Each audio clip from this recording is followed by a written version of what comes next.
it's Kilobyte here, and on this hot July day I'm going to be setting up a MSD Digital 6AL ignition system on my little 307 small block Chevy.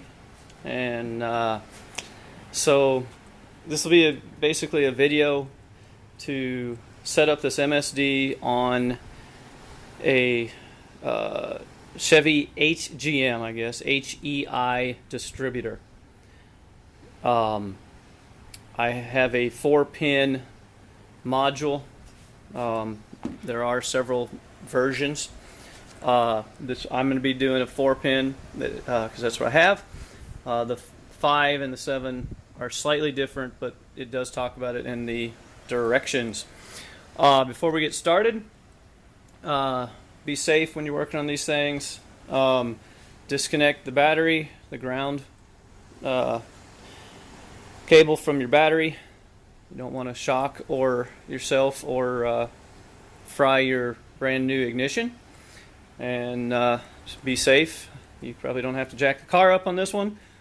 So you're good there. Alright, so here is the MSD Digital 6AL, and comes with several things. There's actually a little wiring harness on top, a bag of miscellaneous parts, your screws and some bolts, a little key to adjust rev limiter, your vibration dampeners, the rubber pieces. This is it's quite light, by the way. This is the piece that connects from the inside of your HEI distributor to the unit. I guess it connects to the other harness. It comes with directions. Hey, congratulations, you made a great decision. And it comes with 2 big MSD ignition stickers. I mean, come on. Stick that on the back of your car and, man, people will be impressed. So, alright. The other thing, if you have an HEI, that I would suggest getting is a low resistance. Try to move it so the glare doesn't keep you from seeing it. Low resistance bushing HEI distributor. If you don't know what yours is, or you have a high resistance one, get a low resistance. The way these work, it will burn up a low resistance, or a low resistance. It'll burn up a high resistance one. So get a low resistance. A couple things on these, be sure before you buy it to read, what it says. For instance, solid core wires, you're not supposed to use it with those, that type of thing. So make sure you are prepared for what you're getting. Let's see, that's pretty much the intro. The first thing I am going to do is put the new low resistance bushing on my distributor, which I've already had apart. But what you'll want, if for an HEI, which is what this video is about, there are 3 Phillips screws, fairly small Phillips screws, holding the coil pack on. And again, make sure you unplug everything. It shouldn't shock you, but just be safe. I'm going to be removing these 3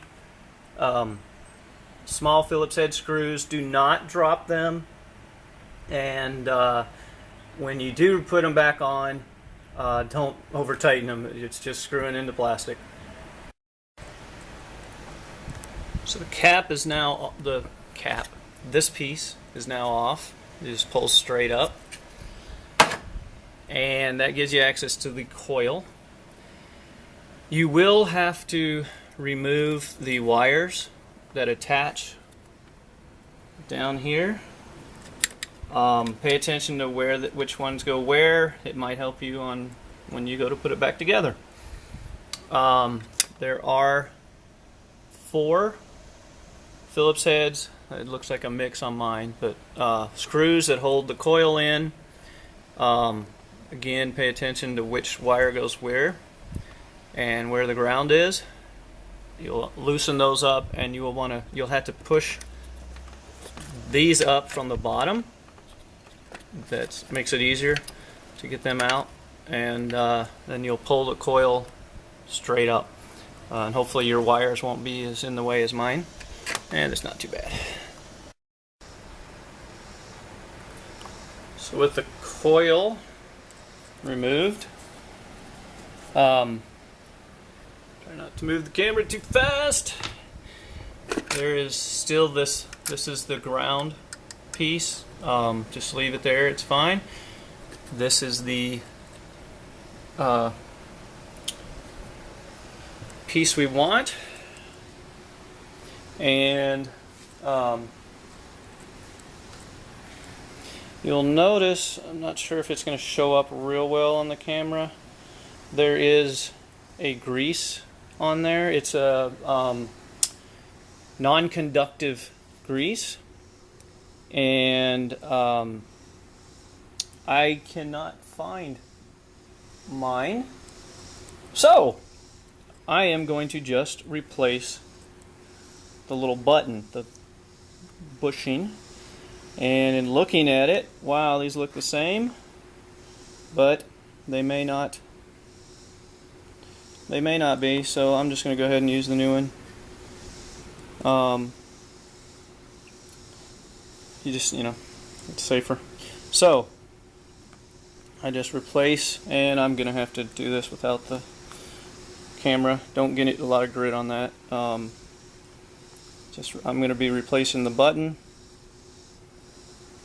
And I should have paid more attention when it went in. I think it was this way.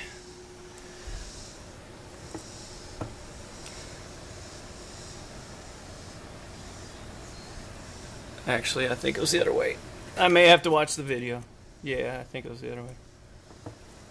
So make sure I got that the right direction. Alright, that was my number 1 noob move of the day. And alright, so obviously, put it in the camera, this piece goes like that. It goes down like so, because the button, the distributor, the rotor is on the bottom, so the black part needs to be touching the contact here. The spring goes to the coil because the coil doesn't actually move. It doesn't need to be able to handle that. So that's the direction it goes. Woo. So now I'm going to put the coil back on, and it's just a reverse of how you take it off. And again, don't over tighten. This is just plastic you're screwing into. So I've pulled the distributor cap off. The coil and everything's back in. I've pulled the distributor cap off. If you aren't familiar with removing the HEI distributor cap, there are 4 basically clamp pieces, L clamps. You push down and turn. If you need to know which way to turn, put your finger down underneath the carburetor and you can see, or carburetor distributor, and you can feel which way it should go. With this loose, I have moved it to the side as much as I can out of the way. It gives us access to the module inside the HEI. It's right here. There's also that piece that has to come out. And actually everything from here to the left comes out, and that will disconnect your that includes the cable that was connecting to it. This is Phillips or flathead, either one. I've already loosened them. So I will pull them out. There is a plug here. Mine has green and white wires. See if I can do this one-handed. Oh, nope. So we'll pull this up, but there are, let's see.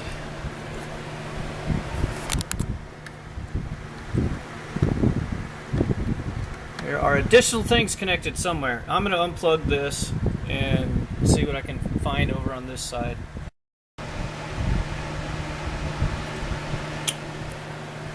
Okay, there's another screw up here that I missed on the condenser. And it actually has 2 wires leading to it, so we have now removed the whole module and condenser.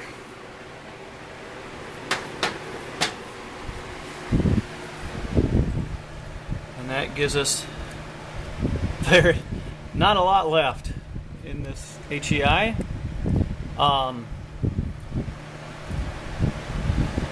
Part of your bag of goodies was this right here. Apparently this is a part number 8861 harness, and what you will do, and the instructions do have a picture for this, it will plug in to the connector here. I do have it nice and wrapped. It'll plug in here, come around and out this. Now I think I want a grommet there. There is this that came in the bag of goodies. It's the only grommet I've found. It may or may not have been intended for that.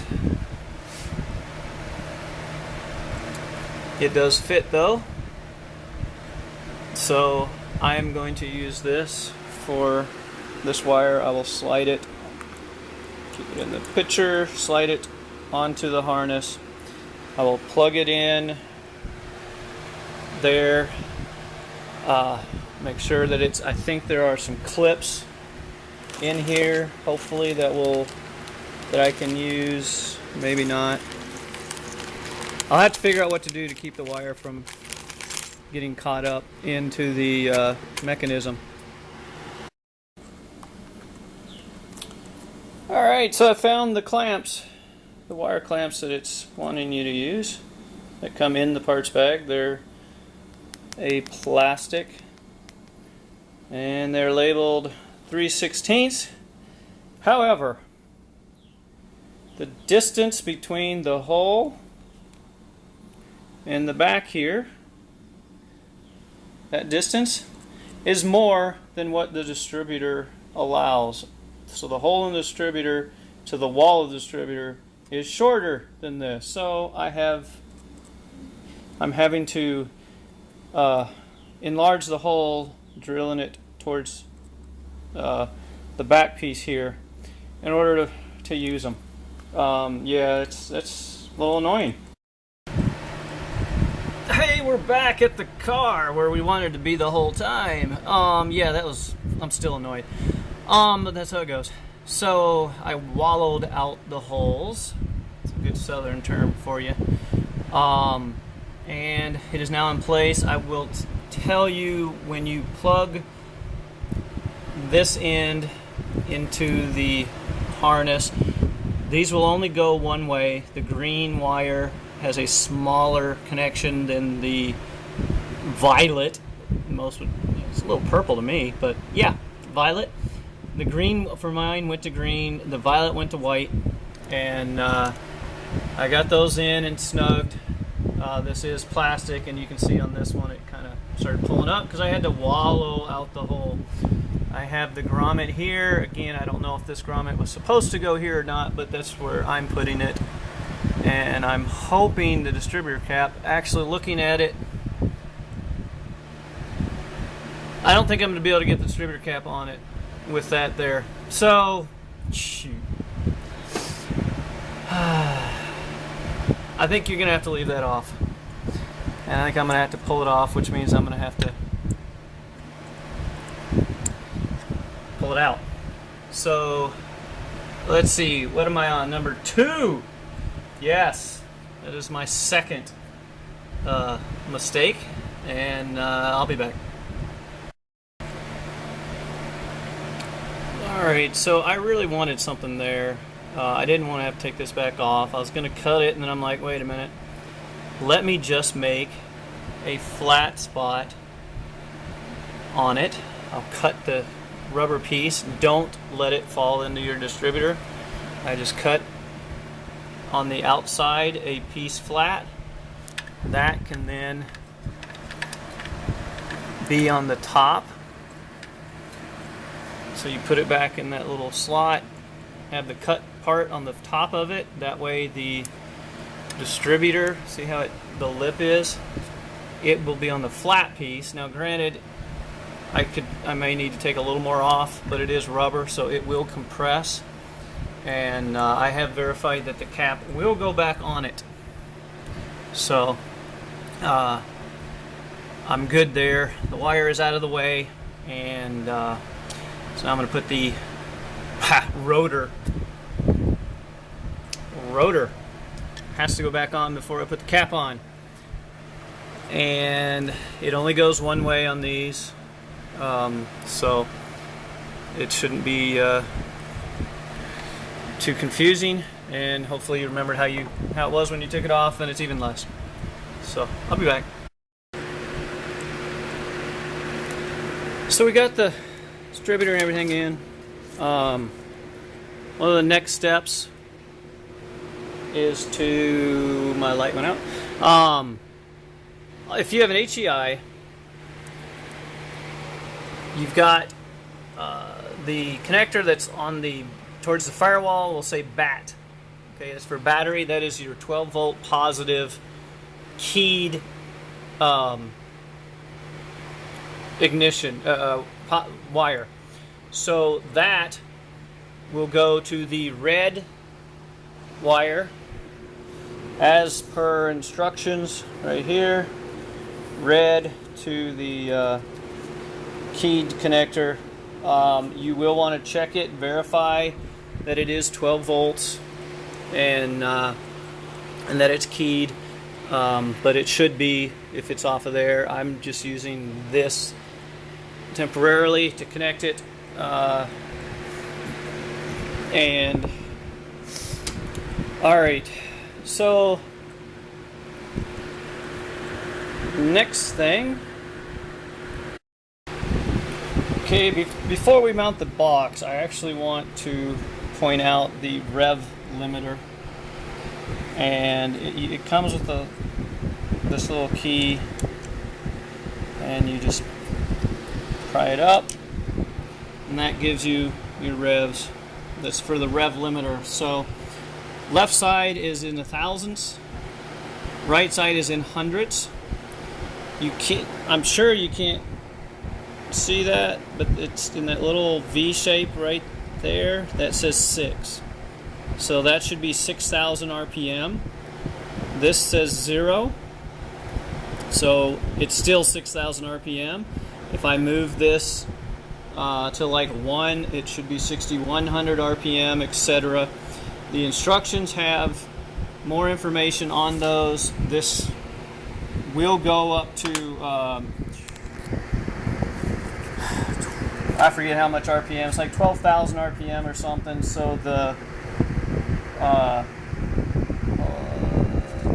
read the instructions on it. There's also a test. So there's your instructions. You can also download these, but as you see, this is 1,000.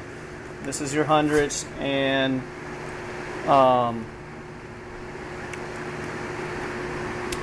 the limiter can be set from 2 to 11,000 RPM. The 0. Okay, if the rev limiter is at 10,000 range, set the dials as they would be for any RPM, but the dial will use 0. So if it's at 0, which is what mine came at, the rev limiter is set for 1,000 RPM, or 10,000 RPM. So to set the rev limiter to 11, you use the 1, and then if you go to 2, wait, it becomes 2,000 again, up through 9,000. So I mean, I think you guys can probably figure it out. It works the same with the ones. Well, then you got the hundreds. So mine's at 6,000 for now. Okay, so there is a way to test it. It's in the instructions. Location. You want this to be away from direct heat. Obviously, you've got headers down there.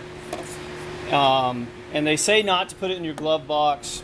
The thing with not putting it in your glove box is if you got your glove box closed, if it's a closed area, then the heat will build up. It won't be able to cool down. Most people will install it on their back firewall, kind of up out of the way.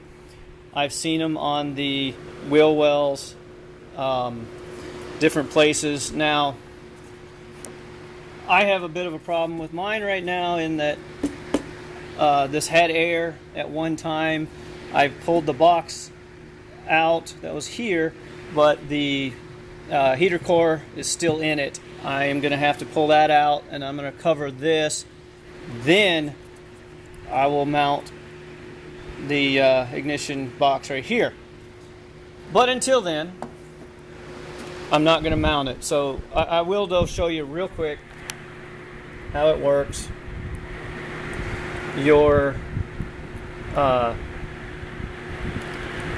What you'll do is it's 3/16 inch holes. Put the box where you want it, and use like a punch or something to mark where that is on the metal. You will then drill a 3/16 inch hole, and then you'll have two options. It comes with 4 sheet metal bolts or screws. If you use these, you've got to put some sort of rubber sheet, something behind it to keep it, to dampen the vibration. But these would then just go right in through there into the to where the holes were drilled. Again, though, you've got to dampen the vibration. This is another option that it comes with. You would drill the holes the same way, but then you put the bolt in through, and then use your washer and nut to hold these into the firewall like so. And then use your screw going through here into there. So I mean, I think you guys can figure that one out, I hope. Alright, so let's move on with wiring, because I got to clean that up. I'll deal with that later. For now, I'll get the wiring going. So I've already done the positive battery wire. Also, I have plugged in the green and violet length right here. This will plug in right here is the harness. But there's some other wires we got to deal with first. So orange and black. Orange and black go to the distributor. And you remember those wires that we pulled out of the distributor? These replace them. So we'll be plugging those in. The orange goes into the battery, the B plus one. That's the one that's closest to the firewall. The black goes to the, I'm not sure what that one is. It's like C minus or something. It's the one that's farthest from the firewall. And then you will also, and let me show you the diagram. You will also need to put a ground, 2-engine ground wire like so, and that one goes to the middle one that's slightly back. So I'm going to get those connected. So I ended up pulling the top off of the distributor again, because the wires here connecting these is such a pain. The kit, the bag of goodies comes with a ground, and this goes in the middle. So connect to this middle one, and then your orange will go to the one closest to the firewall. Black will go to the one farthest from the firewall. So I ended up putting the black ground wire, I ended up sanding this off and putting it here, grounded here.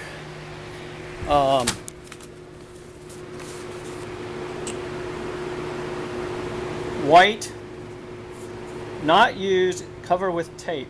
Alright, so in another part of it, it says that if you're using the purple and green, which we do, violet and green, that the white wire is live. That's why you have to cover it with tape. So, take your white wire that runs off of the main harness, cover that with tape, electrical tape, or put a some sort of insulation over it so that it will not short. What do we have left? So, tack. Tack is the gray wire right here.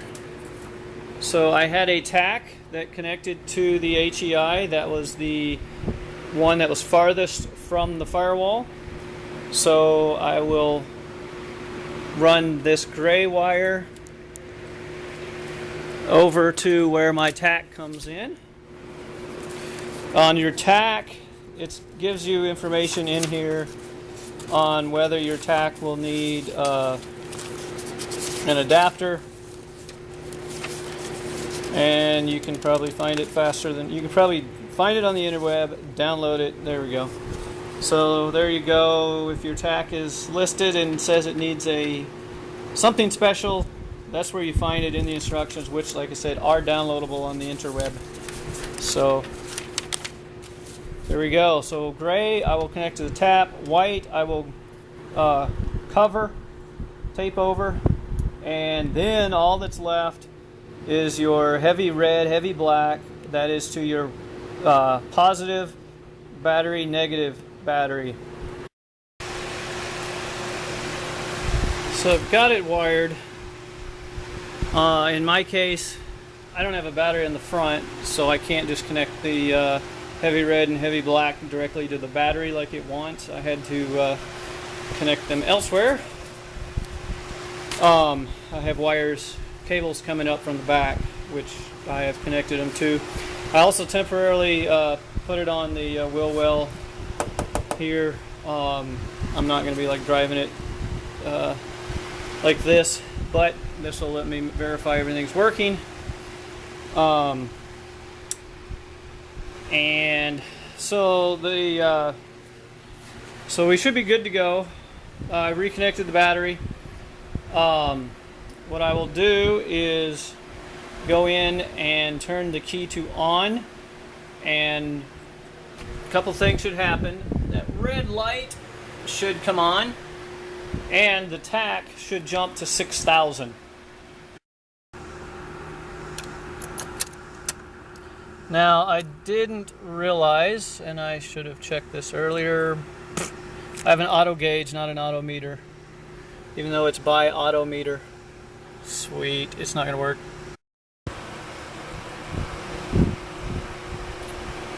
Okay, this will be a challenge. The light only flashes for a few seconds after you turn the battery to on. So, and I am going to have to get something for my tack. I'm going to have to get an adapter because it is not working. But yeah, I wonder if it'll start, because you probably have to reset the timing and everything with this. That was what I've heard. We'll see. Okay, the tack does work, just the rev limiter part doesn't work at the start. And I'm not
distributor, but I want to make sure it's still where it needs to be. And I can't tell you if it's made any difference yet, obviously. So anyway, that was a bigger challenge than I expected, because I had to do a lot of work with the wiring and everything to get it figured out where to put it and all this and where to mount it, and I'm going to have to, like I said, it's just temporarily there. I wouldn't drive it with it there. I wouldn't trust it. And you want vibration, the dampeners on it. So anyway, I hope this at least was helpful if you're going to be doing it. And if you are, I wish you luck. And anyone, has any tips or whatever, feel free to post comments, and be sure to like, subscribe if you liked it, and I'll talk to you later. See ya.